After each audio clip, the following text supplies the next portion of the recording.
પ્રથમ ચરિત્ર કે જે દક્ષ પ્રજાપતિને ત્યાં અવતરણ થયું અને જેને આપણે સતી માતા તરીકે ઓળખીએ છીએ. પ્રથમ ચરિત્ર કહેવામાં આવે કારણ કે આ સૃષ્ટિમાં જ્યારે બ્રહ્માએ માનવ સૃષ્ટિની સર્જનની શરૂઆત કરી ત્યારે સ્ત્રીનું કુળ હતું નહીં. તમે ધ્યાનથી કરતા સાંભળ્યું તો બ્રહ્માજી એમના દ્વારા માનસ પુત્ર ઉત્પન્ન કરતા.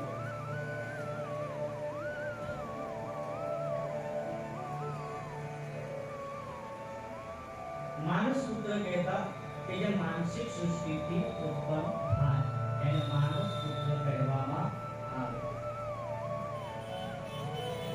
તો સનક સંકાદિક મુનિ, તમે ઘણી વખત નામ સાંભળ્યું છે કે સનક સંકાદિક મુનિ તે બાળ આયુના છે. સનક સંકાદિક મુનિ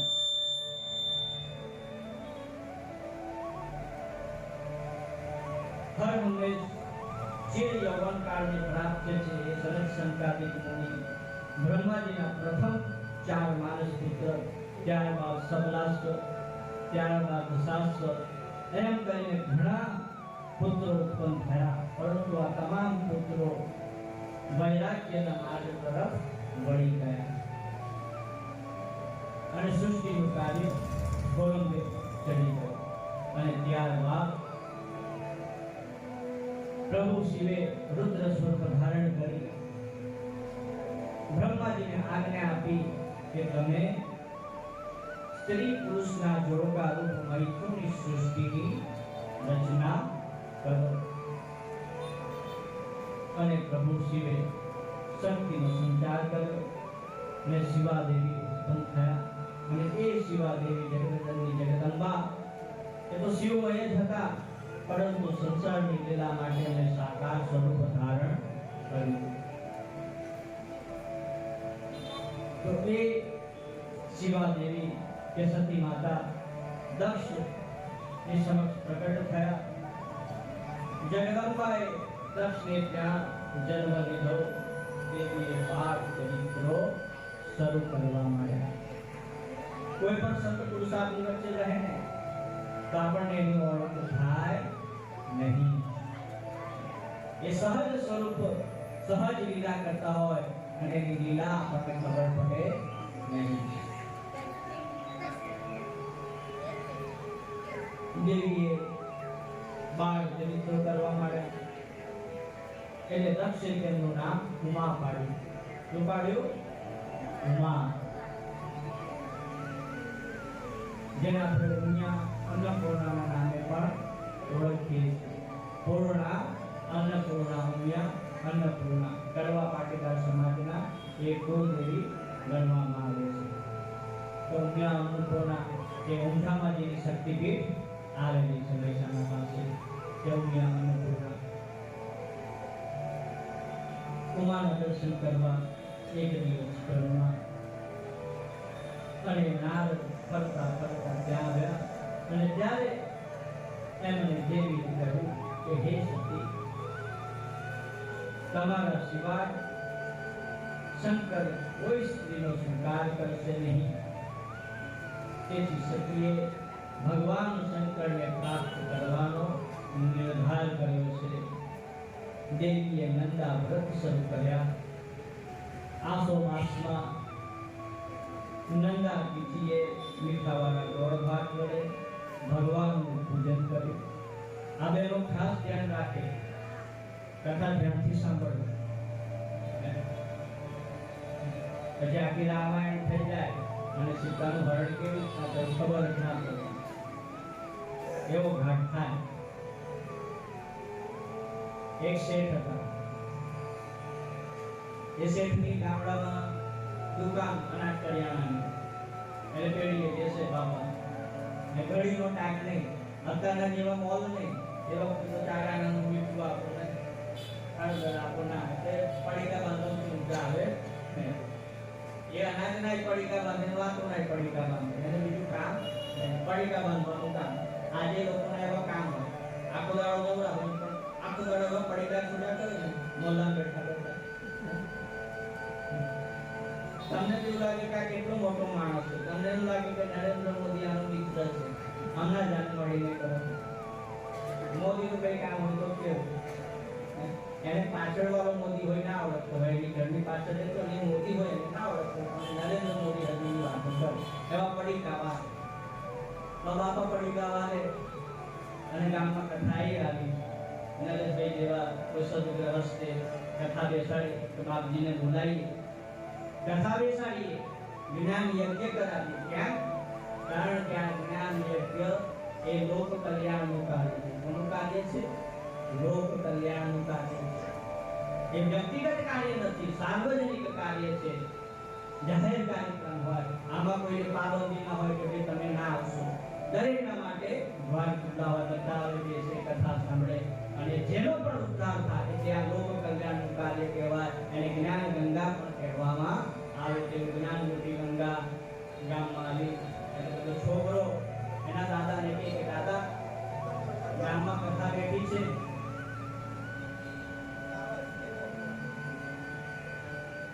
તો આપણે કથા સાંભળવા જઈએ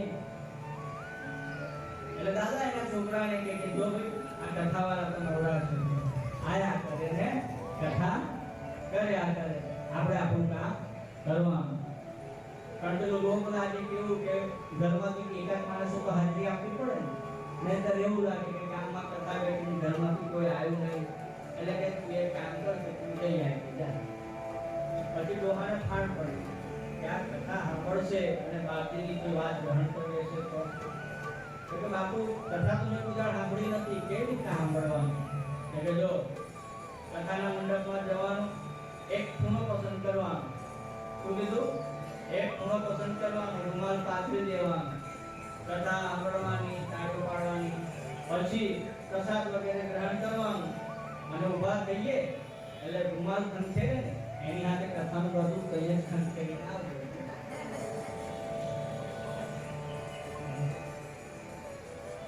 તો કથામાં બેઠા હોય પહેલા દિવસે પણ કથામાં ધ્યાન રાખવું એક ચિત્તે વ્યાસજીએ સૌથી પહેલા કીધું કે એક ચિત્તે અને એક આસને બેસીને શ્રોતાએ કથા સાંભળવી અને કથાની અંદર શિસ્તનું ખૂબ મહત્વ છે શિસ્ત કે તમે શિસ્તમાં રહો કોઈને ડિસ્ટર્બ ન થાય તમે વારી ઘડીએ કોઈ પણ ચેષ્ટા કરો તો તમારી બધાની નજર તમારી ઉપર હોય બરાબર તો એવી તમે શિસ્ત રાખો કે જેથી બીજાને તકલીફ ના પડે બીજાનું ધ્યાન ભંગ ન થાય ઘણા લોકો ધ્યાનથી કથા સાંભળતા હોય પરંતુ ઘણી વખત એનું ધ્યાન ભંગ થઈ શકતું હોય તો એ કાર્ય ન કરવું શિસ્તમાં રહેવું છે કોઈનું ધ્યાન ભંગ ન થાય એ વાતનું ધ્યાન રાખવું તો માતાજીએ નારદજીની સલાહ પ્રમાણે નંદા વ્રતની તૈયારી કરી છે આસો માસમાં નંદા તિથિએ મીઠાવાળા ગોળ ભાત વડે ભગવાન શંકરનું પૂજન કરે આખો માસ નીકાળે કાર્તક માસ કાળી રોટી ધોળકા એટલે કે માલપુડા અને દૂધપાક વડે ભગવાન શિવનું પૂજન કરે ભગવાન શિવને માલપુડા અને દૂધપાક બહુ જ પ્રિય છે માલપુડા અને દૂધપાક હવે અત્યારે તો માલપુડા કોણ બનાવે ભગવાન જાણે ઘણાને બનાવતા ના આવડતું હોય હવે તો પીઝાનો જમાનો આવી ગયો બર્ગરનો જમાનો આવી ગયો ભગવાનનો બર્થડે ઉજવે તો કેક કાપેલો છે ભાવનાની વાત છે સારું છે પરંતુ જે આપણે પારંપરિક વાનગી છે આપણા ભૂગોળ પ્રમાણે આપણે જે પ્રદેશમાં રહીએ છીએ અને એ પ્રદેશમાં જે વનસ્પતિ ઉગે એ વનસ્પતિનું તમે સેવન કરો તો તમારું શરીર કદીએ બગડે નહીં કારણ કે એ જ માટીમાંથી આખું સર્જન થયું છે એ જ માટીમાંથી એ અન્નનું સર્જન થયું છે તો આપણા પારંપરિક જે આપણા વાનગીઓ અત્યારે વિસરાઈ ગઈ છે કોઈને યાદ પણ નહીં હોય કંસાર મુક્તાઈ કેટલાને આવડતું कंसार के तो आपको मोरू पूरण करेंगे ये वाली मुंबला से कंसार टूंकમાં કાર્તિક મહિનામાં માલપુડા અને દૂધપાક વડે ભગવાન શિવજીનું નૈવેદ્ય કરવું અને ભગવાન શિવની પૂજા કરવી માક્ષર માસમાં તલ નાખેલા જવ વડે ભાત બનાવો દાળની જગ્યાએ તલ અને જે નવા ચોખા હોય એનો ભાત બનાવવામાં આવે અને એ ભાત વડે શિવજીનું પૂજન કરવામાં આવે પોષ માસમાં ખીચડી પોષ માસમાં ખીચડી વડે પૂજન કરવું તમને ખબર હોય તો ધનારક વિનારક બેસે ત્યારે વૈષ્ણવ ધનારકનો ખીચડો બનાવે છે અને ખીચડો કહેવાય એટલે ખીચડી વડે એટલે કે એક કઠોળ હોય અને ચોખા કોઈ પણ કઠોળની દાળ પાડી અને ચોખા સાથે તમે લઈ શકો એ ખીચડી વડે ભગવાનનું પૂજન કરવું માઘ એટલે કે મહામાસમાં નદી કિનારે ઊભીના કપડે રહી અને જાગરણ કરીને પૂજન કરવું રાત્રિની પૂજા હોય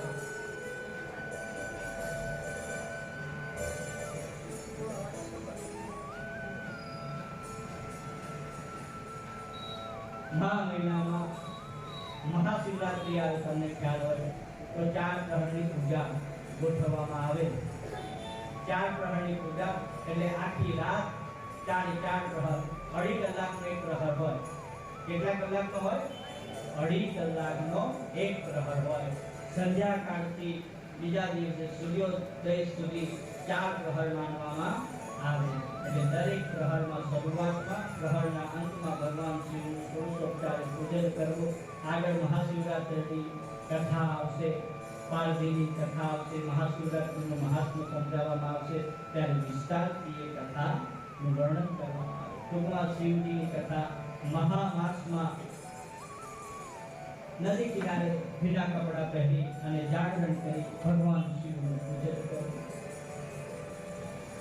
ફાગણ માસમાં બીલા વડે ચૈત્ર માસમાં કેસુડાના ફૂલ વડે તથા મોગરાના ફૂલ વડે ભગવાન શિવનું પૂજન કરવું વૈશાખ માસમાં નવા તલ નવા જવ વડે ભાત બનાવી જવ અને તલનો ભાત તૈયાર કરવો અને એ ભાત વડે ભગવાન શિવજીને ભાત અર્પણ કરવો અને ભાત વડે ભગવાન શિવની પૂજા કરવી જ્યેષ્ઠ માસમાં ભોળીગીરીના પુષ્પો વડે નિરાહાર રહી અને પૂજન કરવું અષાઢ માસમાં કાળા વસ્ત્રો અને ભોળીગીરીના પુષ્પ અર્પણ કરવા શ્રાવણ માસમાં પવિત્ર જનોઈ ભગવાન શિવજીને અર્પણ કરવું વસ્ત્રો અર્પણ કરવા ભાદ્રપદ માસમાં ફોગ અને વિવિધ ફળોના રસ વડે ભગવાન શિવજીનું પૂજન કરી અને માત્ર જળનો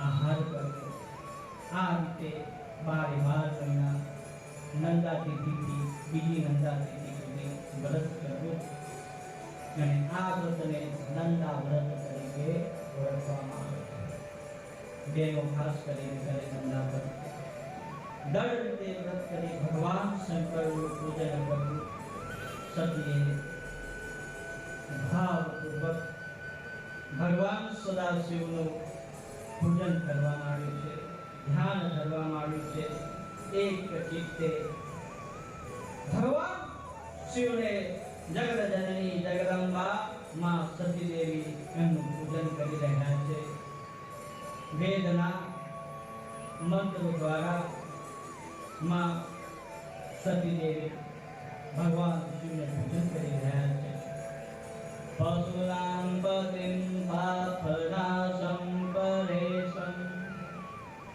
ગજેન્દ્રસ્ય કૃતિ ભસાનામ પરેણ્યમ જગાદૂઢ મધ્યે સ્ફુરત અંગવારિમ મહાદેવમેકં સ્મરામિ સ્મરામિ મહેશં સુરેશં સુરાતીતનાથં વિભુવેશ્વનાથં વિભૂતિરંગભૂતં વિરૂપાક્ષવહનિ નેત્રં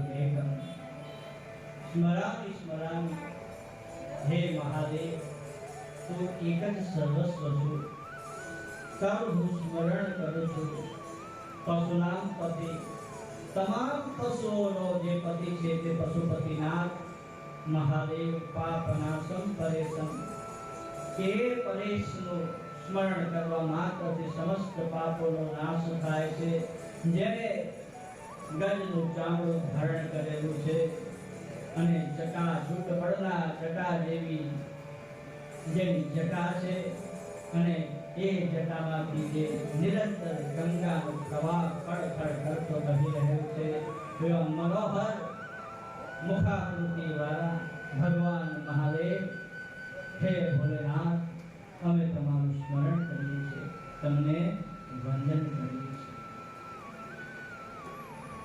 દેવોની સ્તુતિ ભગવાન શંકર प्रसन्न થયા અને મંદ મંદ મુસ્કુરાकर કહેવા લાગ્યા કે હે દેવો તમે જે કાર્ય માટે અહીં આવ્યા હોય એ કાર્ય મને કહો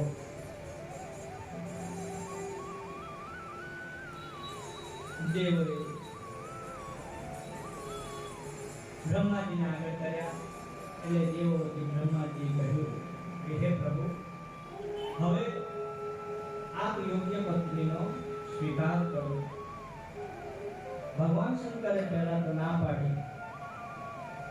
पण आखरे देवोनी भक्ति विवश थई ने जणाव्યું કે હે દેવો મારું તેજ સહન કરી શકે એવી જો કોઈ સ્ત્રી રત્ન હોય તો મને કહો તો બતાવો સજ્જનો स्त्री અને પુરુષનું જોડ કેવું હોવું જોઈએ એકબીજાના સુખે સુખી અને એકબીજાના દુઃખે દુઃખી તો જ આ દાંપત્ય જીવન સાર્થક છે બાકી તો પછી એના કરતા એમ થાય કે ના પરણ્યા હોય તો વધારે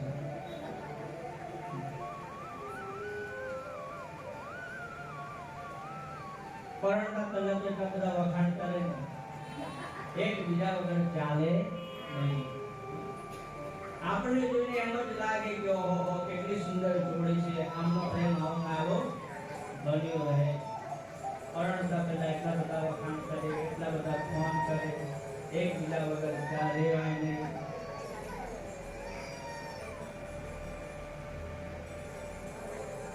અને જ્યારે પરણી જાય એટલે પછી વખાણ ધીરે ધીરે ઓછા થતા જાય પછી એકબીજાના એમને દોષ દેખાવા લાગે પરણ્યા પછી દોષ દેખાય પરણ્યા ના હોય ત્યારે બધા દોષની આ કાઢા કાન કરી દેવામાં આવે જેવા પરણી જાય એટલે પતિને પત્નીના દોષ દેખાય અને પત્નીને પતિના દોષ દેખાય એકબીજાના દોષ કાઢવામાંથી ઊંચા આવે નહીં ले भगवान शंकर तो पहले से ब्रह्मा जी ने कह दी कि जो भाई मां को कोई संसारी जीव નથી તે વૈરાગી છે તો મારે સ્ત્રીની જરૂર નથી પરંતુ તમે આટલી બધી જીદ કરો છો તમારું કોઈ કાર્ય સિદ્ધ થવાનું હોય ભગવાન બધું જાણે તો મને અનુકૂળ હોય એવી સ્ત્રી રત્ન બતાવો સજ્જનો પુરાણોમાં વેદોમાં કહ્યું છે કે પતિ પત્નીનું જોડ કેવું હોવું જોઈએ એકબીજાના સુખે સુખી એકબીજાના દુઃખે દુઃખી પત્ની કેવી હોવી જોઈએ પુરાણોમાં પત્નીનું વર્ણન આપણા ધર્મમાં કર્યું છે પત્ની માટે ભોજને સુમાતા કાર્યે સુમંત્રી સૈને સુરંબા એનો અર્થ એવો થાય કે જ્યારે તમે તમારા પતિને ભોજન કરાવો એ વખતે એક માતા એના બાળક નાનું હોય જમીને તો એ માં એની પાછળ પાછળ થાળી લઈને ફરે અને એને કોળિયા ખવડાવે. એટલે માતા જેટલા પ્રેમથી પોતાના બાળકને જમાડે છે એટલા જ પ્રેમથી પોતાના પતિને જમાડે. જમાડતી વખતે અન્નપૂર્ણાનું સ્વરૂપ હોય છે, બહેનોએ ધ્યાન રાખજો. રસોઈ બનાવતી વખતે હંમેશા મન શાંત રાખવું. રસોડામાં પ્રવેશો ને એટલે શુદ્ધ થઈ, પવિત્ર થઈ, નાઈ ધોઈને, સ્વચ્છ વસ્ત્ર પહેરીને ભગવાનનું ભજન કરતા કરતા શાંત ચિત્તે રસોઈ બનાવી. કારણ તમે જે રસોઈ બનાવો છો એ એક પ્રકારનો ભોગ છે. પેલા આપણે ત્યાં પરંપરા કે આપણે ત્યાં લાલજીની મૂર્તિ હોય, ભગવાનની મૂર્તિ હોય તો સૌથી પહેલા જે રસોઈ બને એનો થાળ કાઢવામાં આવે. એને આપણે જે રસોઈ બનાવી છે એ અન્નનો અધિકાર આપણા અન્નદાતા જગત પિતા પરમેશ્વરનો છે. એમને ધરાઈએ અને પછી પ્રસાદ રૂપે આપણે સમગ્ર કુટુંબે એ રસોઈનો આસ્વાદ માણવાનો હોય. તો ઈશ્વરને આપણે જે રીતના જમાડીએ છીએ, ઈશ્વરના અર્થે આપણે સત્યનારાયણની કથા હોય તો કેટલા ભાવથી શીરો બનાવીએ છીએ.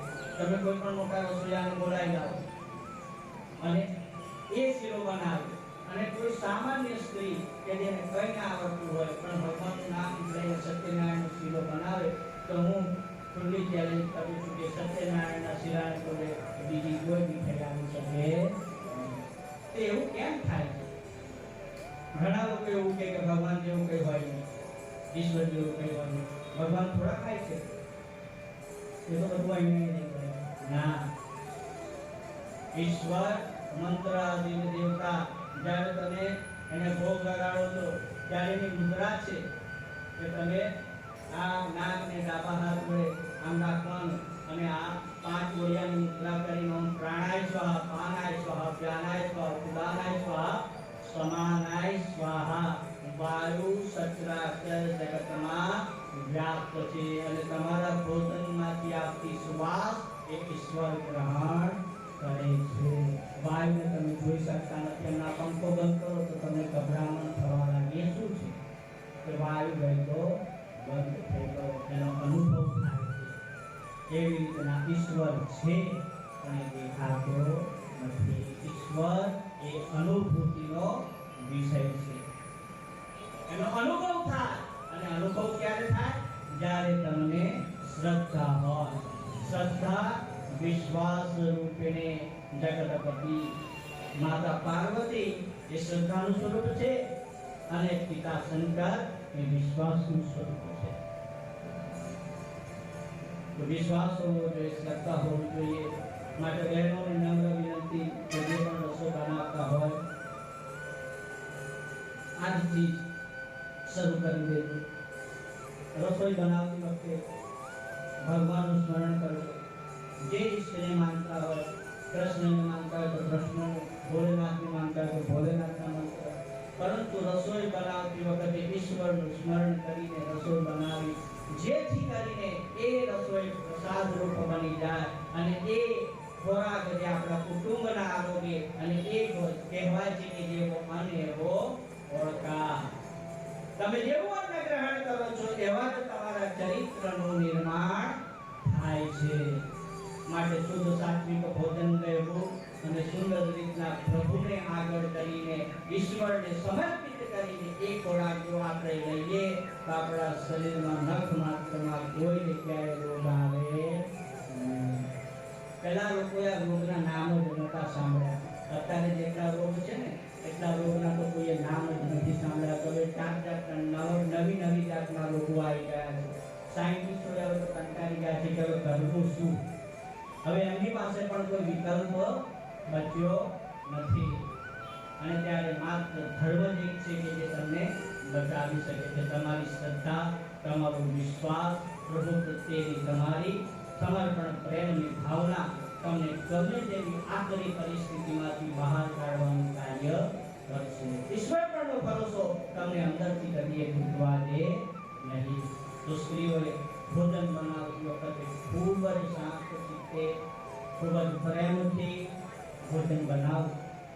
માટે કહ્યું છે કે ભોજન એ માતા કાર્ય સુમંત્રી જ્યારે પોતાના પ્રત્યે એક તકલીફ આવી જાય એક મંત્રી જે રીતના રાજાને સલાહ આપે છે એક મિત્ર જે રીતે એના મિત્રને સાચવે છે એ રીતના પોતાના પતિના પડખે ઊભા રહે અને એનું મનોબળ વધારવું જોઈએ તમે ચિંતા ના કરશો હું તમારી સાથે છું ભલે દુનિયા તમારાથી દૂર થઈ જાય પણ હું તમારો સાથ છોડું નહીં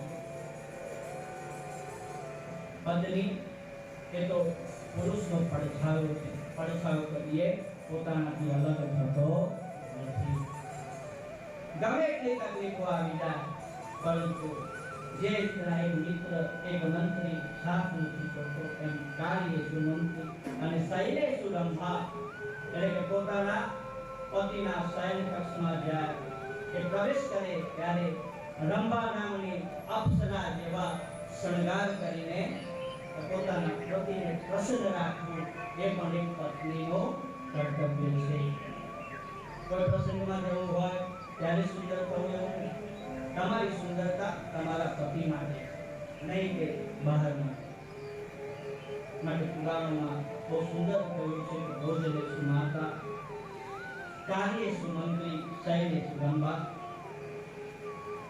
આ રીતે પોતાના પતિના પડખે જે ઊભી રહે સૌભાગ્યશાળી પુરુષો હોય કે જેમને આવી પત્ની પ્રાપ્ત થતી હોય છે અને કહેવાય છે કે દરેક એક સફળ પુરુષની પાછળ એક સ્ત્રીનો હાથ હોય છે એ સ્ત્રી પછી માતા હોય એ સ્ત્રી પછી બહેન હોય કે પછી એ સ્ત્રી પત્ની હોય પરંતુ શક્તિ વિના તમે કઈ કરી શકો નહીં સ્ત્રી નારી એ શક્તિનું સ્વરૂપ છે શક્તિ વિના પુરુષ અધૂરો છે માટે પહેલેથી જ આપણા સમાજમાં સ્ત્રીઓને ખૂબ ઊંચું સ્થાન આપવામાં આવ્યું છે એને માતાનો દરજ્જો આપવામાં આવ્યો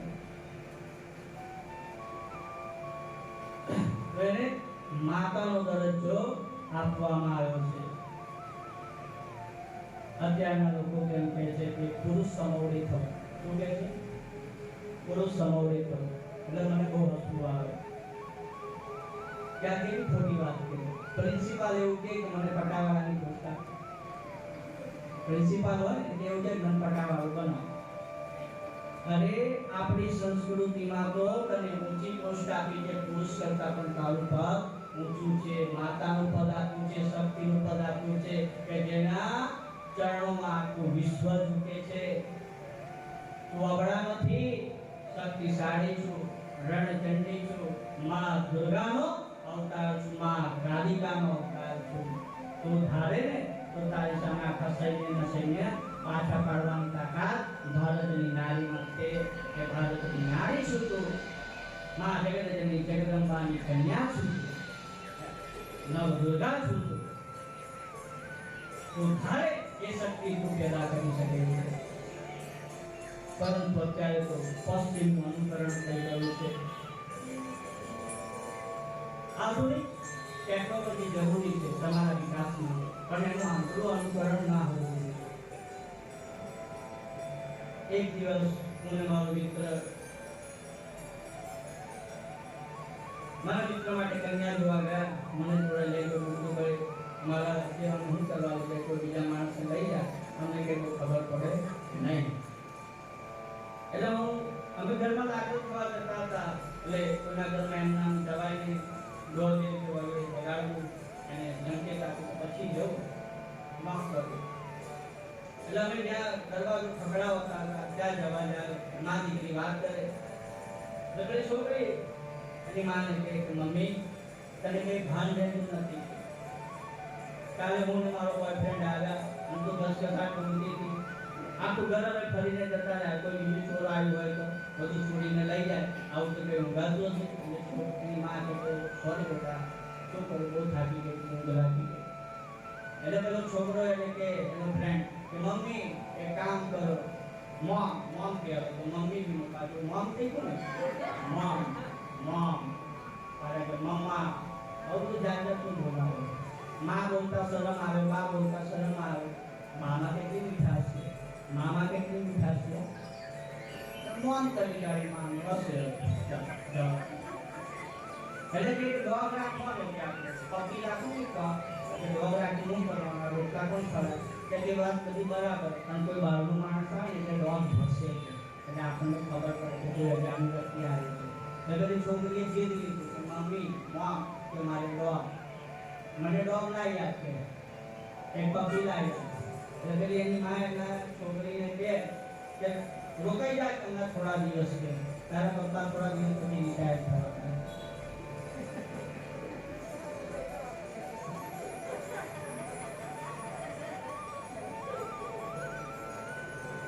મેં કીધું ભાઈ હજુ કે તારે મેં કીધું મારા દીકરાનું નામ મુકેશ મેં કીધું મારે તને મુકેશ વીટી કરીને બોલાવવાનું ડોગી કરી તારી ઈચ્છા છે ડોગી થવાની તો આપણે જતા જતા પટ્ટો તાર માટે લેતા જઈએ ના ભાઈ મારે ડોગી નથી તો તમે ચાલતા તો કે ઘરમાં આવા સંસ્કાર હોય તો મેં કીધું એના કરતાં ના પાડીનો હારો વાંધો નહીં સતાવશે પણ હાથીને કરવું એટલે મૂળ વાત પર આવીએ ભગવાન શંકર પહેલેથી બ્રહ્માજીને કહી દીધું કે મને અનુકૂળ હોય એવી સ્ત્રી બતાવો પુરુષને અનુકૂળ હોય પોતાની પ્રકૃતિને અનુકૂળ હોય તમે જેવા છો તમારી પ્રકૃતિને અનુકૂળ તમે પાત્ર શોધો તો તમારો જીવન સંસાર સુંદર રીતના ચાલે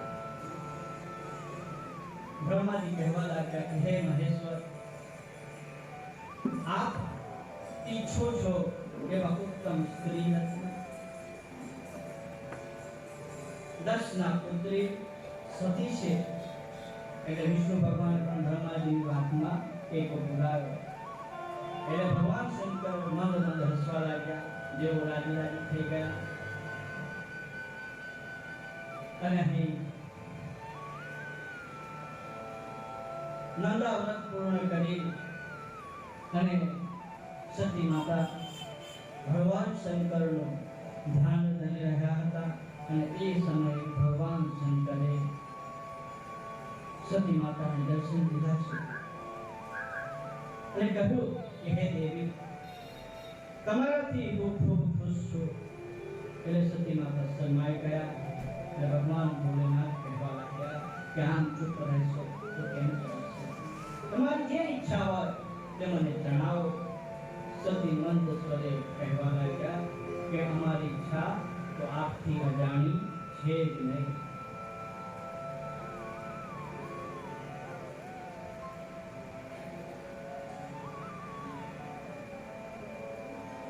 મહાદેવજી કહે છે કે આવો દેવી તમને પત્ની તરીકે સ્વીકારવા હું આતુર છું માતાજીએ વેગપૂર્વક કહ્યું કે મારા પિતા પાસેથી વિધિપૂર્વક મારો સ્વીકાર કરો બેચતો તમારી ઈચ્છા પ્રમાણે થશે એમ બોલી અને ભગવાન શંકર ભોલેનાથ કૈલાસ પધાર્યા સતી ઘરે આવ્યા સતી શીખી માતા પિતાને બધી વાત જણાવી દેવાધિદેવ ભગવાન શંકર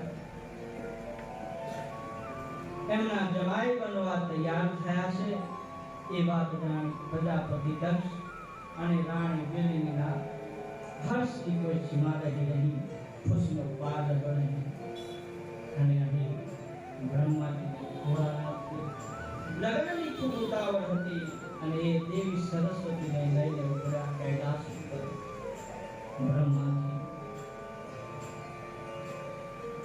સરસ્વતીમાં કૈલાસ પર પહોંચ્યા ત્યારે ભગવાન શિવજી સતીના સ્મરણમાં એવા ખોવાઈ ગયા કે એમને એ ન ખબર પડી કે બ્રહ્માજી આવીને ઊભા છે અને બ્રહ્માજી ભગવાન ભોલેનાથનું ધ્યાન જોડવા માટે ઓમકારનો ધ્વનિ કર્યો ભગવાન શંકર ખુશી પડ્યા એમને વાતનો ખ્યાલ આવી ગયો કે બ્રહ્માજી મારા મનની બધી વાત જાણી ગયા છે આપને વાતો શીખ્યા છે જે આપણા પોતાના હોય ને એને તમે કશું કહો ના તો પણ એને બધી ખબર પડી જાય ખાલી તમારી સામે જોઈએ કે તમારી આંખો વાંચીને એટલે તમારા મનના ભાવ એને ખબર પડી કે તમે શું કરશો એમણે બ્રહ્માજી અને સરસ્વતીને કહ્યું કે તમે જાઓ દક્ષને ત્યાં અને એમની કન્યાનો મારી સાથે વિવાહ થાય એવું ગોઠવો વચેટિયાની બધી જગ્યાએ જરૂર પડે. વચેટિયા વગર કોઈ કામ થાય ના. બધા વચેટિયા એક સરકાર જે ના હોય એટલે ભગવાન શંકરે આ જવાબદારી બ્રહ્માજીને સોંપી છે. લગ્નની જવાબદારી યોગ્ય વ્યક્તિને સોંપવામાં આવે. મારો એક મિત્ર મારા આશ્રમે આવ્યો. મને કે ચાલ કપડા પહેર લે. અને મારે પૂજા કરવાની બાકી છે. મને કે ઉતાવળ કરીને મારા જીવનનો સવાલ છે. એવો તો હું સવાલ આપી શકું. મને કે તું કપડા પહેર એટલે બાઇક પર જશે તો કહું તો આને હું કામ છે. મિત્ર કોને કહેવાય? ચાલ ભાઈ અને એટલી બધી મારી જરૂર હોય તો હું આવું. એટલે મને કે હારા કપડા પહેર. તું મારા કામતા ને કપડા મારે હારા પહેરવા કે હા. પછી લઈ ગયો ને વાડી આગળ જઈને બાઇક ઉભી કરી દીધી. સમૂહ લગ્ન હતું. મેં કીધું આટલું લગ્ન નતું મને લઈને આવ્યો. મેં કીધું નહીં હું લગ્ન નથી કરાવતો. તારું લગ્ન નથી કર મારી જોડે આવવાનું છે. આ ઉતારું કાઢ આપણે પણ અહીં તારી નાથમાં મને કોઈ ઓળખે નહીં. હું ભાઈ બાવો માણસ અને તો બ્રાહ્મણ જ્ઞાતિનો અહીં મને કોણ ઓળખે? તારે કશું કરવાનું નહીં. મારી જોડે ઊભું રહેવાનું. મને મારો બી સપોર્ટ કરે. હા ઉતારું કાઢ એટલે મને કઈ છોડી અને એ તો કાંઈ થઈ ગયો. હું કોઈને ઓળખું જ નહીં અને ખાનદાર જેવો વચ્ચે ઊભો રહ્યો.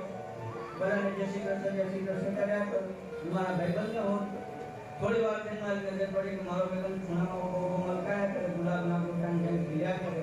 એટલે જઈને પાછળ જઈને ધક્કો મારતા. મેં કીધું આવો તો કંઈ ખરાબ છે. મેં કીધું બધા કયા ભાવનો ધક્કો આવે? મેં કીધું એને છોડી દેવાનો આવે મને. જોયું મેં કીધું હું જોઉં છું ને કારણનું આ કારણનું જોઉં છું. એટલે જો આ પેલા બેન દેશવાળા મોટા બેન કે ના કે યાદ નહીં આવે તો હું કે મને બહુ ગમે છે. તો હું કરું ગમે છે એટલે મારે એની જોડે વિવાહ કરવાનો. મેં કીધું જો આવી રીતના વિવાહ ના થાય તો દંડામાં દંડામાં પાછળ પડે એટલે શું કરીએ? કીધું જો તારે ખરેખર લગ્ન કરવાના છે કે હા. મેં તો તારા વડીલ હોય ઘરમાં એને મોકલે ને તે તારી જ્ઞાતિ નાખશે. એટલે એને પૂછે તારી વાત માંગુ નાખે અને છોકરા છોકરીને પસંદ કરે તો વિવાહ થાય. તો કેવું તારે એવું જ હોય ને જોડે કે બીજું કરતો ગાડી માર થઈ. પછી થોડા અમે છૂટા પડ્યા. મને ઘેર મૂકી ગયો. થોડા દિવસ થયા. મહિના એક દિવસ દિવા મને ફોન કરે ને કઈ નહીં મળવાના આવે. એટલે હું એના સોસાયટીમાં ગયો. લગ્ન બહુ દિવસ થયા. દૂરથી એકદમ ગાડી વાળી બધા દેવી અને દેવદાસ જેવો લગન વગર આવે. એટલે પહેલા તો મેં ઓળખ્યો ને આના મિત્ર આપણો ભાઈબંધ છે. એટલે બૂમ પાડે મહેશ.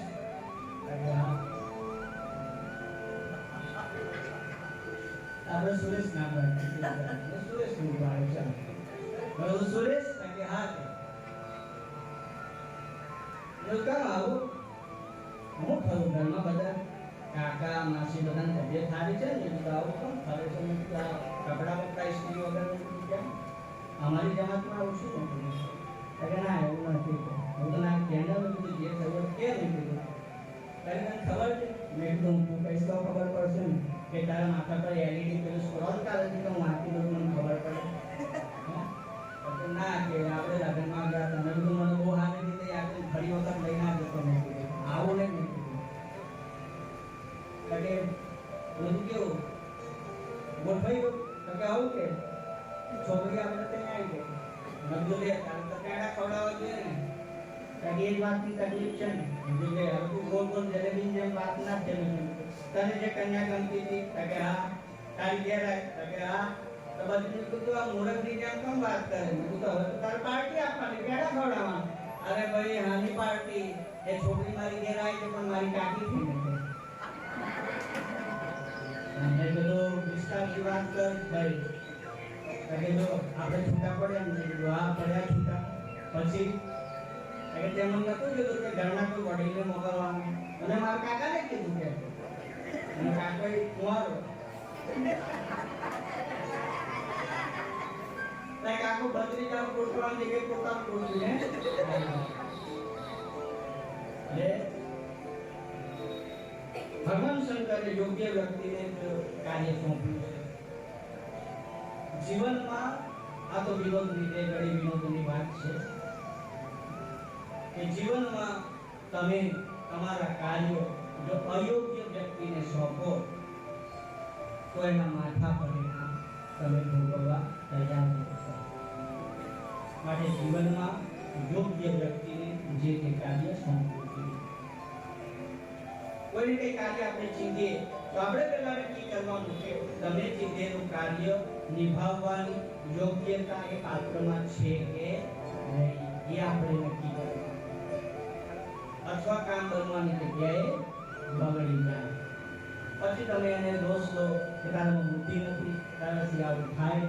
પરંતુ વાત આપણો છે કે આપણે એની અયોગ્યતા છે એવું જાણીએ છીએ છતાં પણ એના માથે આ ભાર નાખ્યો અને આ કાર્ય એને સોંપ્યું. તો યોગ્યતા જોઈને કાર્ય સોંપવું જોઈએ. બ્રહ્માજીએ શિવજીએ બ્રહ્માજીને મોકલ્યા છે દક્ષ પ્રજાપતિને ત્યાં.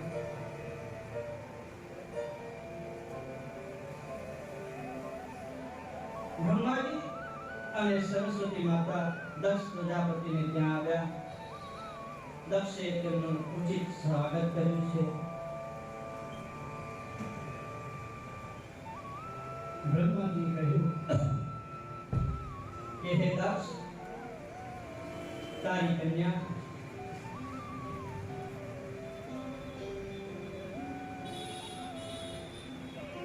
મહાદેવજી નું વ્રત કર્યું તે ભળ્યું અને હવે છઠ તૈયારી કર. બળભાગી બાન રુદ્ર સાથે સતીના વિવાહ કરી અને બળભાગી બન દક્ષ અને રાણી બેનના આનંદનો પાર નથી. એમને ઘડિયા લગ્ન લેવડાવ્યા છે. મંગળ વાદ્ય સહનાઈ નગારા ના સુર વાજિત્ર વાગવા લાગ્યા છે.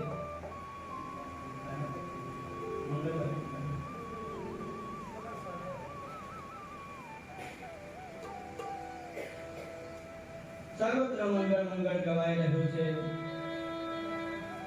વાત પાકી થઈ ગઈ.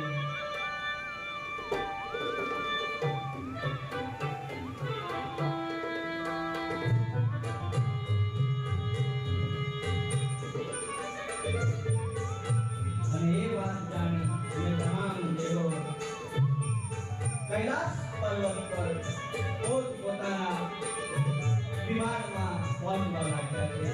નારદ આવ્યા, પ્રજાપતિ આવ્યા, લક્ષ્મીજી સાથે ભગવાન વિષ્ણુ આવ્યા છે, પાર્ષદો આવ્યા છે, સિદ્ધો આવ્યા છે, નાગગણો આવ્યા છે, અપ્સરાઓ નૃત્ય કરી રહી છે. મંગળ વાદ્ય ગુંજી રહ્યા છે. રાત્ર સર્વત્ર મંગળ મંગળ વર્તાઈ રહ્યા છે. ભગવાન ભોલેનાથના વિવાહની તૈયારી થઈ રહી છે. સર્વત્ર મંગળ મંગળ વાદ્ય વાગી રહ્યા છે. મંગળ કરાઈ રહ્યા છે. આદિ મુનિઓ ત્યાં આવી પહોંચ્યા છે. શિવગણો કૈલાસ લોકમાં મોટો ઉત્સવ મનાવવામાં આવ્યો છે. ગંધે ભૃગે શ્રૃંગી ચંડે શિવચંડ વીરભદ્ર મણિભદ્ર કાલનાયક કીર્તિમુખ કીર્તિભદ્ર તમામ અટ્ટી સાથે તમામ ગણો ખૂબ જ જોર શોરથી ભગવાન શિવના વિવાહની તૈયારી કરી રહ્યા છે. ધજા પતાકાઓ લહેરાઈ રહી છે. વૃક્ષો પ્રફુલ્લિત બની ગયા છે. પ્રકૃતિ કોળે કળાએ ખેલી ગઈ છે. સમુદ્ર ખડખડ કરીને વહેવા લાગ્યો છે. નક્ષત્ર ખુશીથી આપના તારાઓ તડકી રહ્યા છે.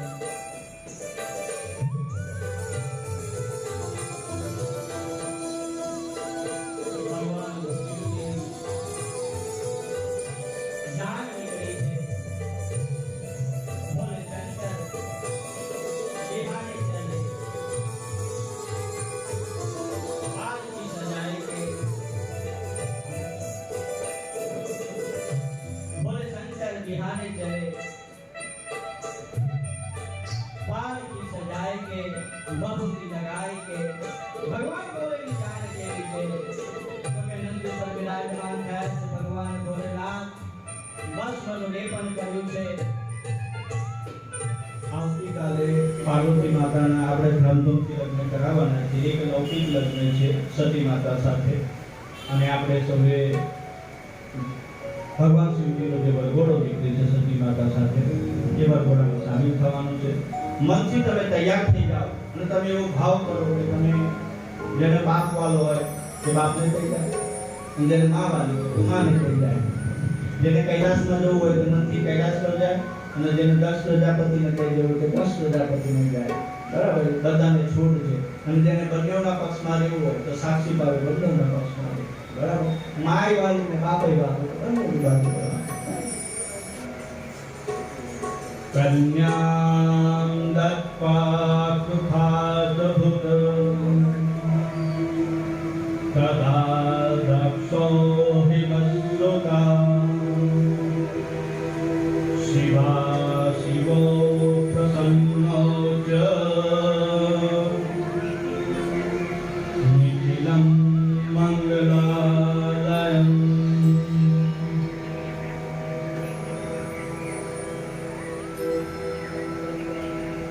વિનોદ મંડપમાં સર્વત્ર મંગળ મંગળ વર્તાઈ રહ્યા છે. જાનને દક્ષે ઉત્તમ પહેરામણી આપી છે. એ સમયે વિશ્વે લક્ષ્મીજી શિવાની પ્રાર્થના કરી છે. ભગવાન શંકરની માયાને કોઈ પાર પામી શકે નહીં. શંકરે બ્રહ્માજીને ઉદ્દેશ કર્યો, હે પિતામહ, હે બ્રહ્મા,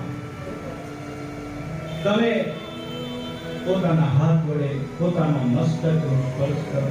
ભગવાન બ્રહ્માજીએ પોતાના મસ્તકનો સ્પર્શ કરતા આશ્ચર્ય વચ્ચે મસ્તક ઉપર ભગવાન શંકરના દર્શન થયા. શિવજી બ્રહ્માને કહ્યું કે તમને લોકો રુદ્રસિંહના નામથી ઓળખશે. બ્રહ્માજીનું નામ રુદ્રસિંહ પણ છે. તમે અમારા વિવાહ કરાવ્યા, તમે દક્ષિણાના અધિકારી છો. બોલો, દક્ષિણામાં તમને શું જોઈએ છે? બ્રહ્માજી કહ્યું કે પ્રભુ, જો આપ પ્રસન્ન થયા હો તો ચૈત્ર સુદ 13 રવિવારના દિવસે પૂર્વ ફાલ્ગુની નક્ષત્ર હોય અને ત્યારે તમારા જે કોઈ મનુષ્ય દર્શન કરે એના સર્વ પાપ કરીને ભસ્મ થઈ જાય. બ્રહ્માજી આ દક્ષિણામાં ભગવાન શંકર પાસે વરદાન માંગ્યું છે કે ચૈત્ર સુદ 13 હોય, રવિવારનો દિવસ હોય અને એ દિવસે નક્ષત્ર મંડળમાં જો પૂર્વ ફાલ્ગુની નક્ષત્ર વિરાજમાન હોય અને આવા સમયે જે કોઈ મનુષ્ય પાપીમાં પાપી મનુષ્ય પણ કેમ ના હોય, પરંતુ જો માત્ર તમારા દર્શન પણ કરી લે, તમને બે હાથ જોડીને વંદન પણ કરી લે, તેના સમસ્ત પાપ બળીને ભસ્મ થઈ જાય અને એનો ઉદ્ધાર થઈ જાય. બોલો મહાદેવ.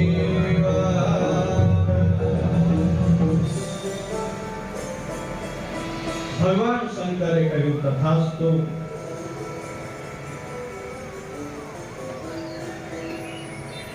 ત્યારબાદ લગ્નનો પ્રસંગ એવો હોય કે લગ્નની મા બાપને ખૂબ જ ઉતાવળ હોય. લગ્નમાં એક આંખ હસતી હોય તો દુનિયા રડતી હોય છે. કન્યાની વિદાયની વેળા એવી વસની હોય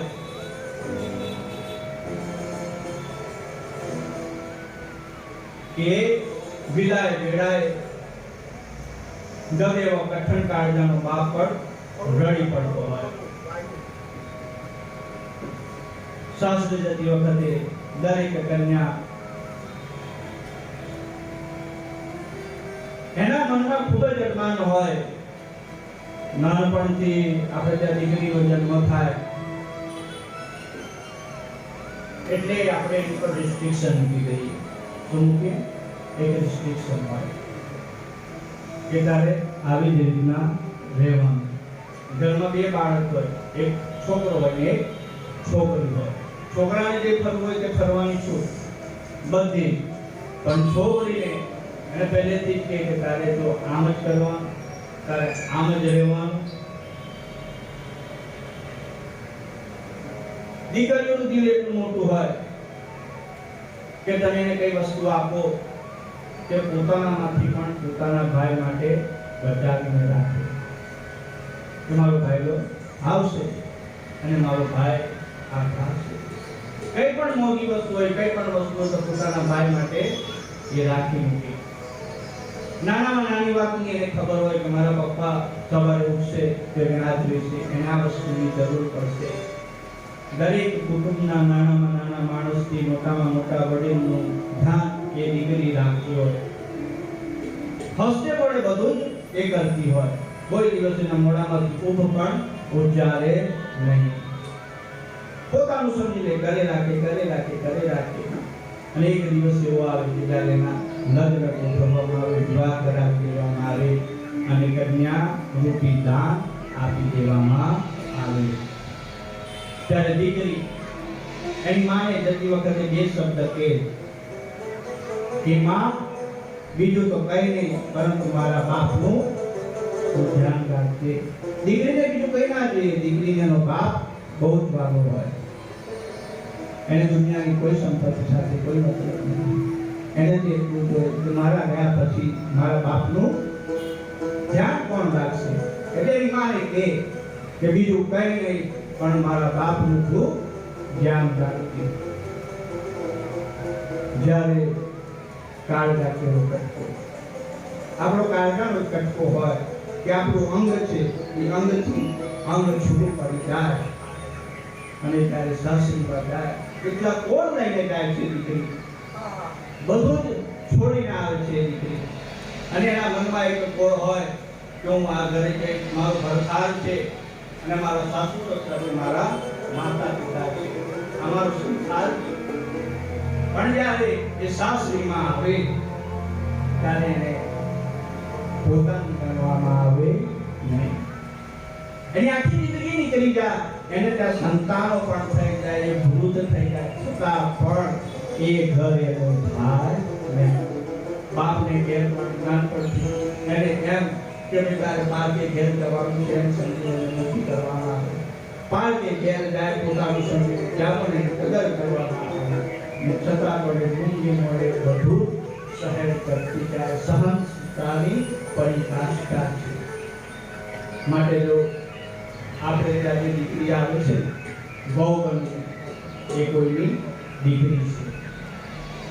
તમારી દીકરી સાસરીમાં જાય અને એને કઈ તકલીફ હોય, તેને એવું કહેતો કે તારું ઘર હંમેશા માટે ખુલ્લું છે, તો ચિંતા કરીશ નહીં. દીકરી ક્યાં જશે?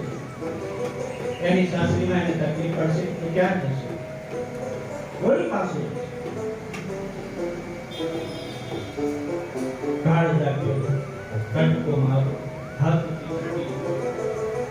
લૂંટાઈ ગયો મારો લાડ ખજાનો, દાદ હું જોતો રહ્યો. કાળ જાગ્યો કટકો મારો હાથથી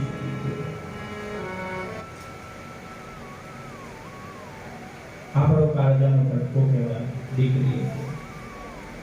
અને જ્યારે આપણાથી દીકરી છૂટી થાય ત્યારે બાપને પણ કેટલો દર્દ થાય અને દીકરીને પણ ખૂબ જ દર્દ થતું હોય છે.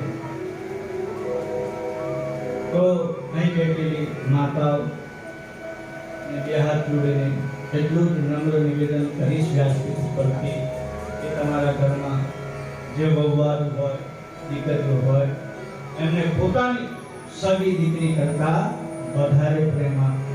એને કોઈ વાતની ખોટ ના પડે એનું ધ્યાન રાખો. કારણ કે એનું બધું સર્વસ્વ છોડી અને તમારા પુરુષે તમારે ત્યાં આવી છે. અને ભગવાને પણ એટલું જ કહું કે જે જુવાન દીકરીઓ છે જે પોતાનું સર્વસ્વ છોડીને પોતાના મા બાપને છોડીને આવી છે, પિયર કોઈનું કદી એ છૂટતું નથી. ભલે તમે પહેલેથી અહીં રહ્યા, પરંતુ તમારું મન હર ઘડીએ હર ક્ષણે શ્વાસે શ્વાસે તમે તમારા પિયરને યાદ કરતા હો તો તમારા સાસુ સસરામાં તમારા માતા પિતાના દર્શન કરજો, તમારી નણંદમાં તમારા બહેનના દર્શન કરજો, જો તમારી દેરાણી હોય તો એને નાની બેન સમજજો, જો જેઠાણી હોય તો એને મોટી બેન સમજજો. કુટુંબની ભાવના સાથે રહેજો. જે હર્યો ભર્યો માળો છે એને વિખવાનું કામ કદી કરતા નહીં. અત્યારે એક કલ્ચર ચાલી રહ્યું છે, મને કહેતા પણ દુઃખ થાય કે આપણી ભારતીય સંસ્કૃતિ, સનાતન સંસ્કૃતિ કેટલી હદ સુધી એનું પતન થઈ રહ્યું છે. જ્યારે લગ્ન કરવાના હોય અને અત્યારે ઘણાને ફોરેનનો બહુ ક્રેઝ છે, જે જુએ કે એનઆરઆઈ ભાઈ એનઆરઆઈ કે ના અમારે એનઆરઆઈ. જે માણસે અહીં ગામમાં ઘરમાં ઉઠીને ગોળેથી માટલેથી પાણીનો ગ્લાસ ના ભર્યો હોય તઈ લઈને ઘટાડી દીધો કહેવાય શું કે ભાઈ ફોરેન નીકળે. બસ એક મોહ છે, બીજું કશું નથી. આપણી ભૂમિમાં, આપણી ભારતની માટીમાં, આપણી જન્મભૂમિમાં આપણને જે સુખ છે ને એ બીજી કોઈ જગ્યાએ નથી. અહીંના પશુ પંખી, અહીંના વૃક્ષ પાંદડાથી માંડીને માટીના કણે કણ આપણા પોતાના છે, પોતિકાપણું છે અને એ પ્રેમ છે અને એ હૂંફ જે છે એ બીજે તમને વિદેશમાં ક્યાંય તમને નહીં મળે. લોકો પણ એવા ગાડા છે કે ફોરેનથી મૃત્યુ આવે એટલે જોયા વગર જ એને પરણાવી દે. અને પછી કહેવત છે ને કે કાગડો દહીં થયું લઈ ગયો એના જેવો ઘાટ થાય. એ મૃત્યા કુંવારા રહે અને કઈ યોગ્યતા વગર કન્યાને તમને બાંધી દે. એક ફોરેનનો ક્રેઝ છે. આપણા દેશમાં શું નથી? આપણી ભારતની ભૂમિમાં સર્વસ્વ છે. પરંતુ અત્યારે કોઈને વડીલો ગમતા નથી.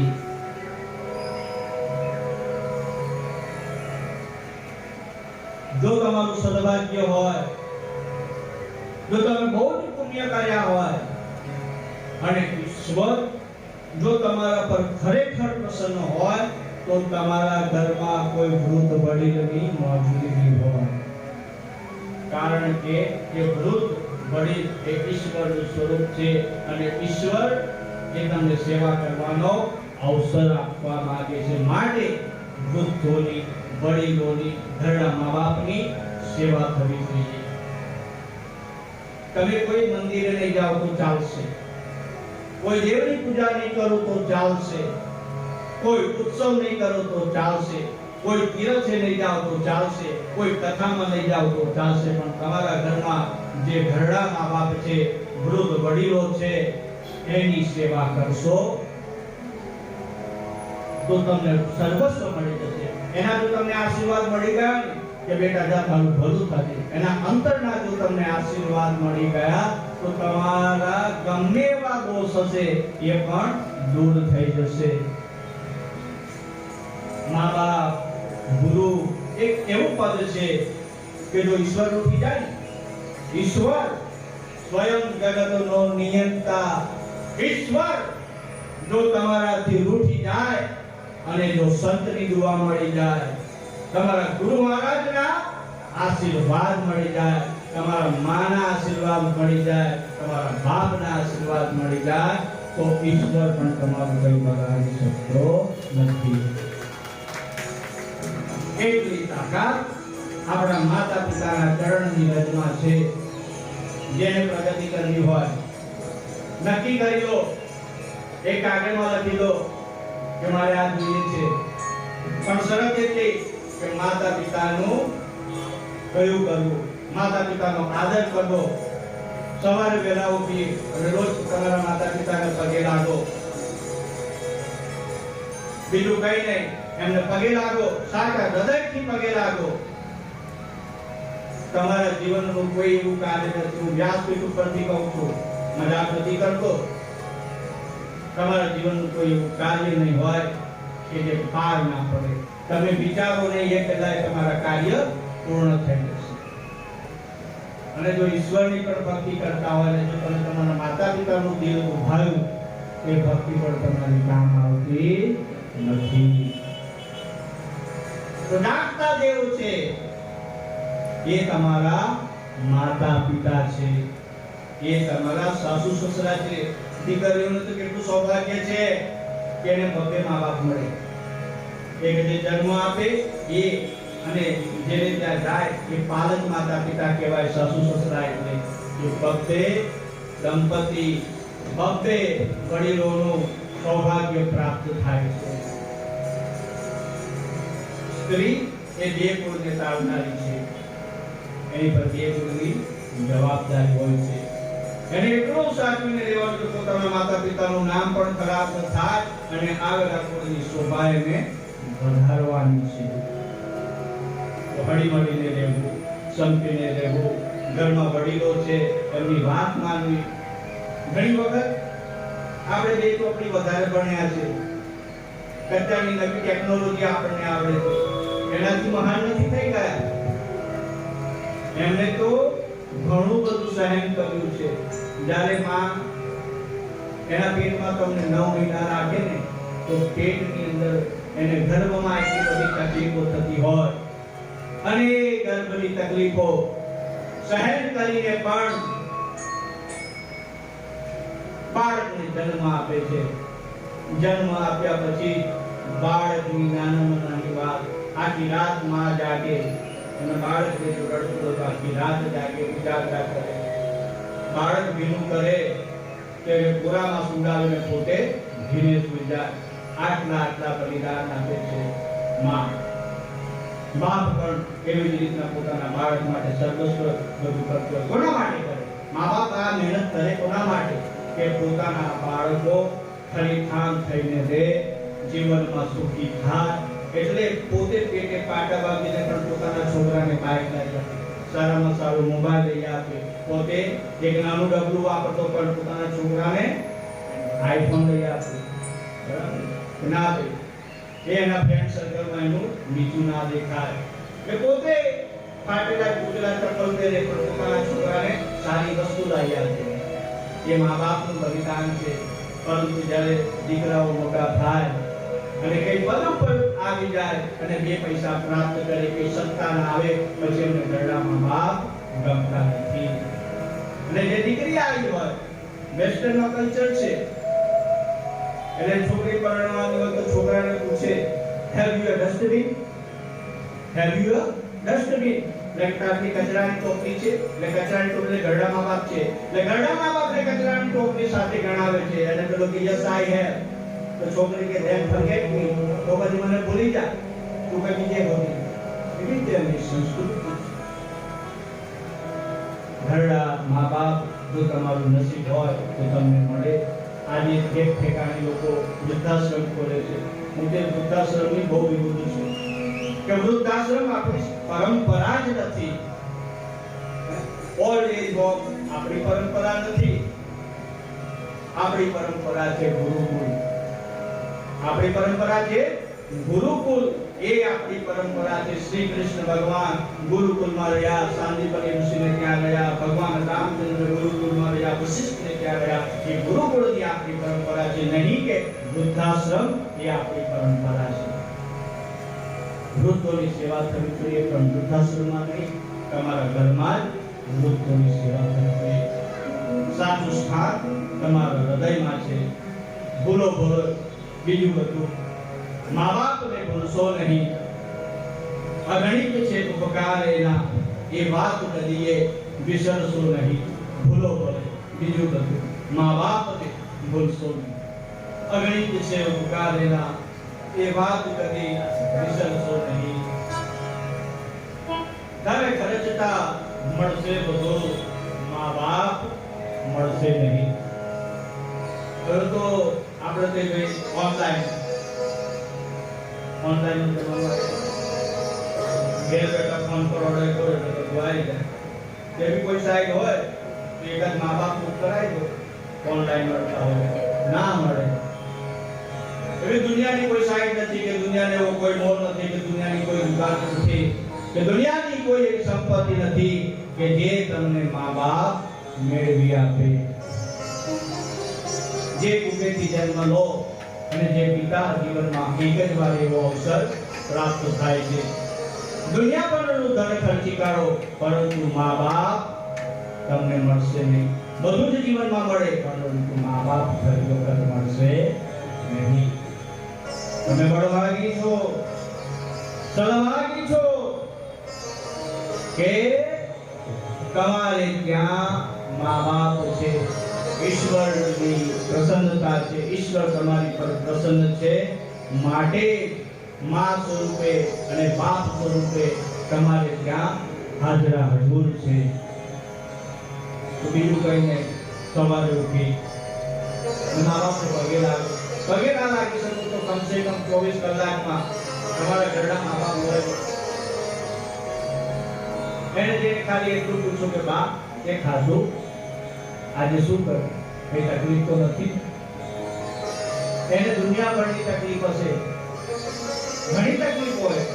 વૃદ્ધાવસ્થામાં જીવને ઘણા પ્રકારની યાતનાઓ થતી હોય છતાં પણ હસતા મળે, બધું જ ભૂલી જશે. દીકરાના બે શબ્દ સાંભળશે કે મારો છોકરો આવ્યો. છોકરો જો નોકરી કરતો હોય, રાત્રે મોડે આવે, તેની માં જાગતી હોય, એની માં જાગતી હોય, વારે ઘડીએ કોઈ પણ બાને આવીને જોઈ જાય કે મારો છોકરો હજુ કેમ નથી આવ્યો. ના રહેવાય તો કોઈને કહે કે ભાઈ તારા પપ્પાને ફોન કર, હજુ કેમ નથી આવ્યો. તો માને ચિંતા થાય, બાપને ચિંતા થાય. અને બીજું કઈ ના જોઈએ પરંતુ એમની વાત તમે સાંભળો. ખાલી ધ્યાનથી 5-10 મિનિટ કાઢી અને તમારા વૃદ્ધ મા-બાપ પાસે બેસો અને એ જે કઈ કે એની વાત ધ્યાનથી સાંભળી લો. એમની વાતમાં કોઈ બીજું મહત્વની કોઈ એટલું ના હોય પણ એમને કોઈ સામાન્ય વાત કરવી હોય, એ સામાન્ય વાત પણ તમે સાંભળી લો. તેમના મનને એક શાંતિ થાય કે ના અમારા દીકરાઓ અમારી વાત સાંભળે છે. બસ એ જ વાત એમને જોઈતી હોય.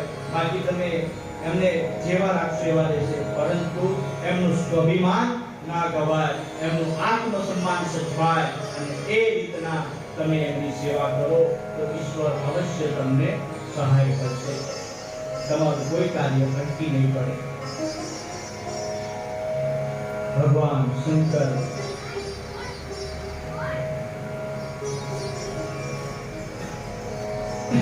ઉમા અને ભગવાન શંકરનો ગૃહસ્થાશ્રમ ખૂબ જ સુંદર આખ્યાન છે. જે કોઈ શિવ ભક્ત પવિત્ર શ્રાવણ માસમાં ભગવાન શંકર અને સતીના વિવાહનું આખ્યાન સાંભળે છે એનું સૌભાગ્ય અખંડ રહે છે.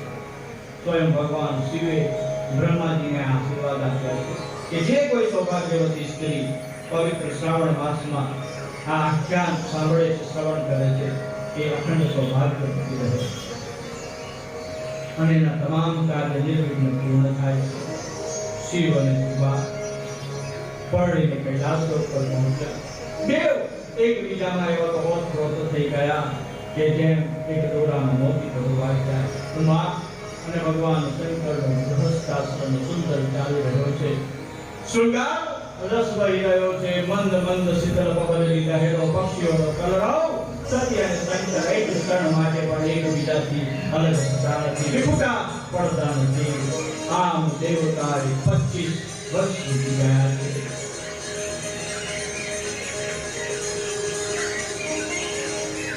વર્ષાનું આગમન થઈ ચૂક્યું છે.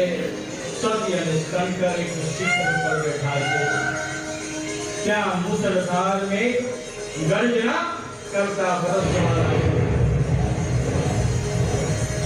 મેઘ બોલવા લાગ્યો. ત્યાં સતીએ કહ્યું કે હે નાથ, આ પક્ષીઓ મેઘથી બચવા પોતાના માળામાં જઈ રહ્યા છે. આપણે પણ કોઈ આશ્રય સ્થાન શોધવું જોઈએ. ભગવાન શંકર હસતા હસતા કહેવા લાગ્યા કે દેવી, કૈલાસ પર્વત ઉપર મેઘ ગતિએ વરસતા નથી અને ત્યાંની પહાડી કન્યાઓ તમને સહાય કરશે. પર્વતરાજ હિમાલયના પત્ની મેના તમને પ્રસન્ન કરવા તત્પર રહેશે. ને ભગવાન શંકરની વાત સાંભળી સતીએ હિમાલય પર્વત ઉપર કૈલાસ શિખર ઉત્તમ શિખર પસંદ કર્યું છે. બોલે શંકર ચલે कैलाश गुंजिया गिरने लगी. भगवान शंकर ની વાત સાંભળી અને હિમાલય પર માતા સતી રહેવાનું પસંદ કર્યું છે. આજે પણ કૈલાસ શિખર ઉપર મેઘ કદીએ વરસતા નથી, એટલું ઉચ્ચ શિખર છે.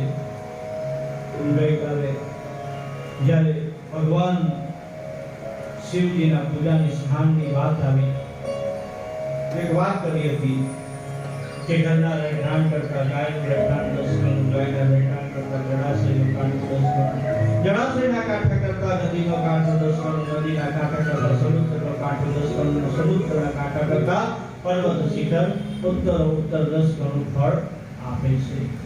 તો ભગવાન ભોલેનાથ આ વિશ્વના સૌથી ઊંચા શિખર હિમાલય કૈલાસ પર્વત પર વિરાજમાન છે. કૈલાસપતિ મહાદેવ છે અને કૈલાસ શિખર પર બેસીને બાબા ગર્ભાની, બાબા અમરનાથ, ભગવાન ભોલેનાથ, ભગવાન શંકર સતીજીને તત્વબોધ આપવા લાગ્યા છે.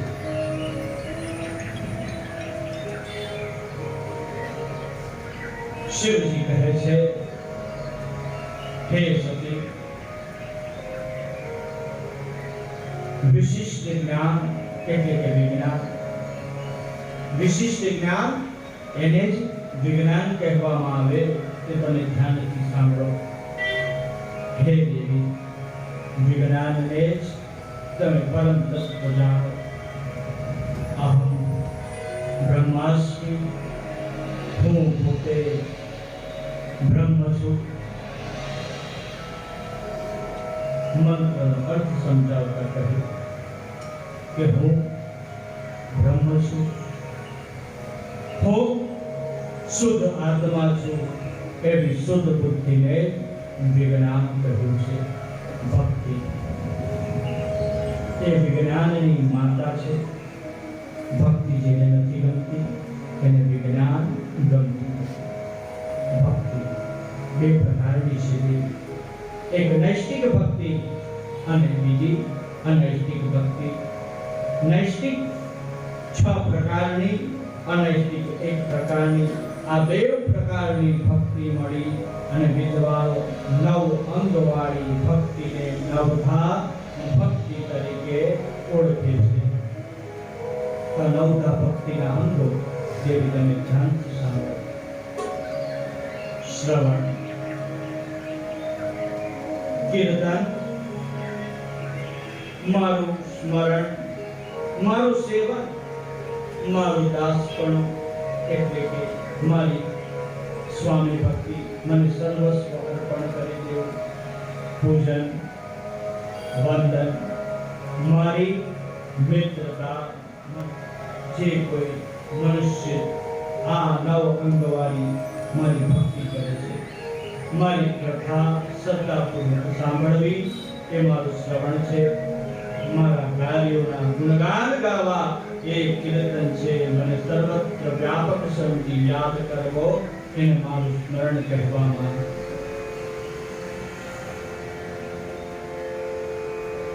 મારી સેવા કરવી તે મારું સેવન છે.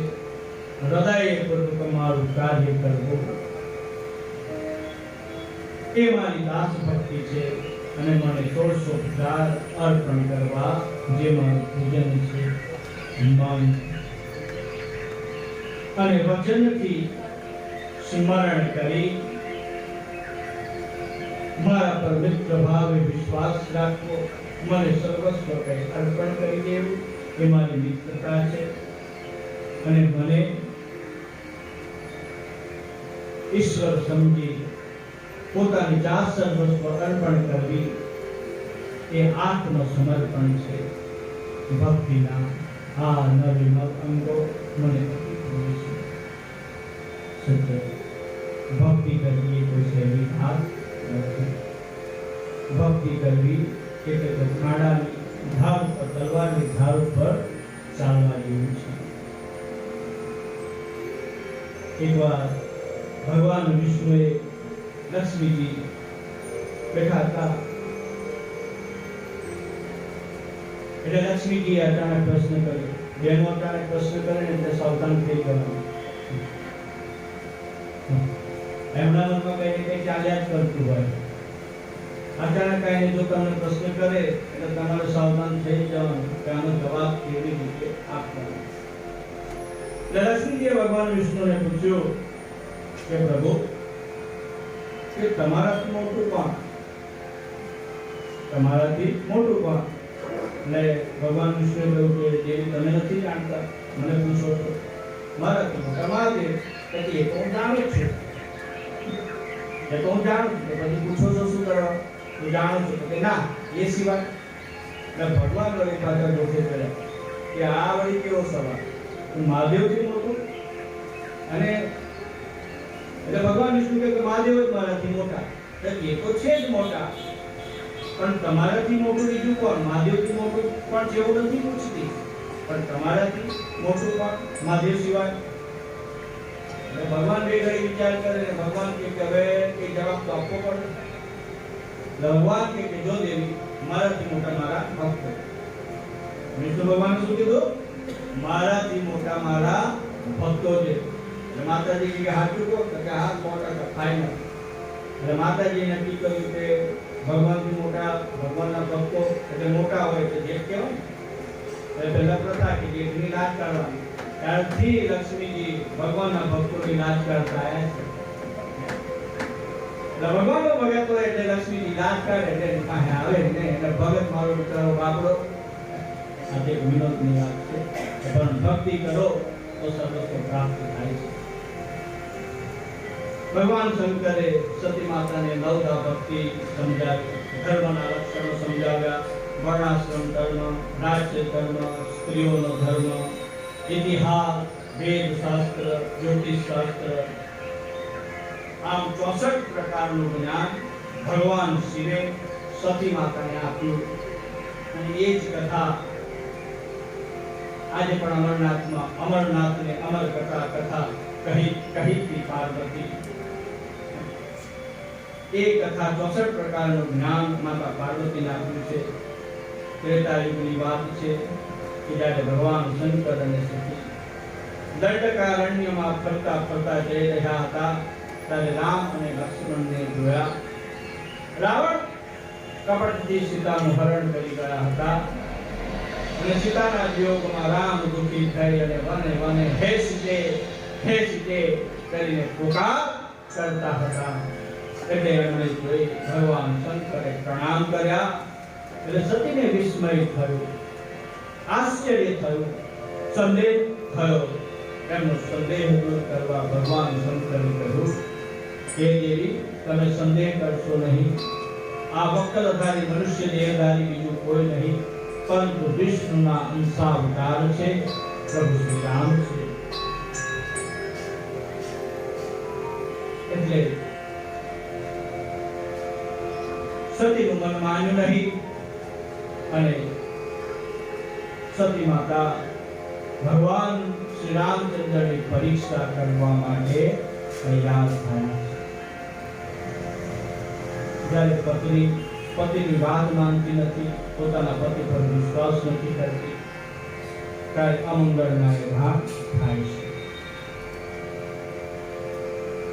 સતી માતા સીતાજીનો વેશ ધારણ કરીને રામચંદ્ર ભગવાન લક્ષ્મણજીની આગળ આવીને ઉભા છે.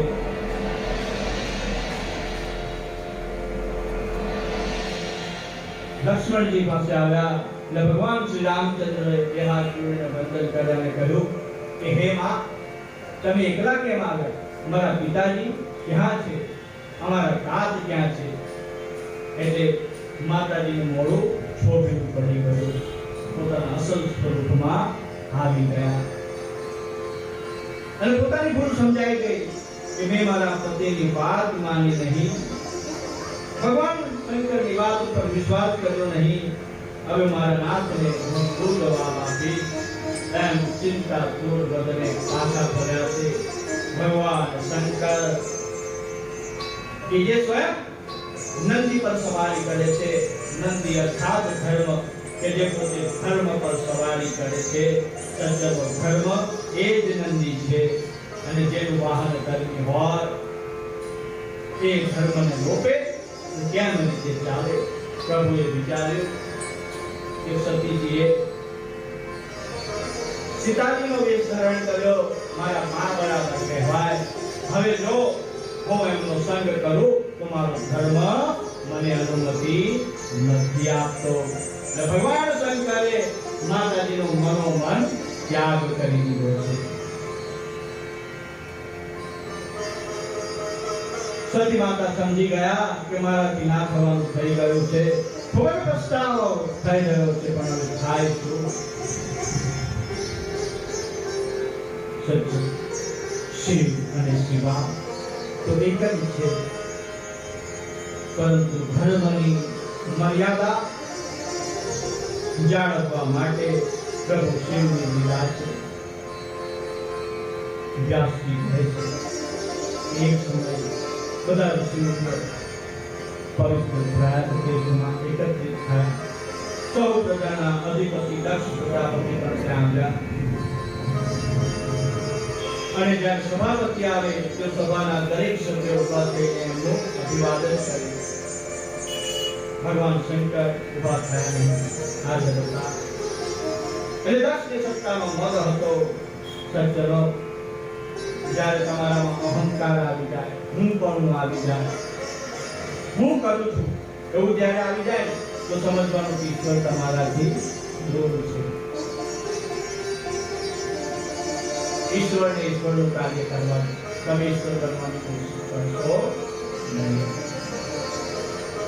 જ્યારે તમારામાં અહંકાર આવી જાય, અહંકાર મનુષ્યની પ્રથમ તો બુદ્ધિ નષ્ટ થાય. શું નષ્ટ થાય? એનો સૌથી પહેલો ગુણ કે એની બુદ્ધિ ભ્રષ્ટ થઈ જાય અને બુદ્ધિ ભ્રષ્ટ થતા વાણી પરનો સંયમ ગુમાવી દે. એ માણસ વાણી પરનો સંયમ ગુમાવી દે. અહંકારી મનુષ્યની પાસે સરસ્વતી કદીએ ટકતી નથી. જો તમારામાં અહંકાર આવી ગયો, તમે પોતાની જાતને માનવા લાગ્યા કે હું આમ છું, અરે રે ભાઈ, અહંકાર તો કોઈ ટક્યો નથી. રાજા રાવણનો પણ અહંકાર ટક્યો નથી. ગર્વ કિયો સોય નર હાર્યો. સિયા રામજી સે ગર્વ કિયો સોય